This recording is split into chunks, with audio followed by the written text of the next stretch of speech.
वज़ीर आज़म शहबाज शरीफ ने दावा किया है कि इमरान नियाज़ी का एजेंडा पाकिस्तान को तबाह और कमजोर करना है। समाजी राब्ते की वेबसाइट पर पैगाम में वज़ीर आज़म ने लिखा कि इमरान खान नियाज़ी की नफरत अंगेज बातें हद से तजावुज कर गई हैं। इमरान खान फौजी क़यादत पर बराह रास्त कीचड़ उछालने में मुलविस हैं। इमरान नियाज़ी का एजेंडा पाकिस्तान को तबाह और कमजोर करना है।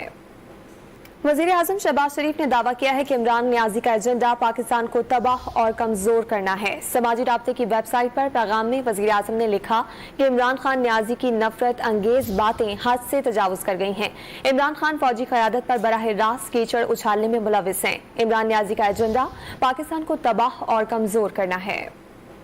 वज़ीर आज़म शहबाज शरीफ ने दावा किया है कि इमरान नियाज़ी का एजेंडा पाकिस्तान को तबाह और कमजोर करना है। समाजी राब्ते की वेबसाइट पर पैगाम में वज़ीर आज़म ने लिखा कि इमरान खान नियाज़ी की नफरत अंगेज बातें हद से तजावुज कर गई हैं। इमरान खान फौजी क़यादत पर बराह रास्त कीचड़ उछालने में मुलविस हैं। इमरान नियाज़ी का एजेंडा पाकिस्तान को तबाह और कमजोर करना है।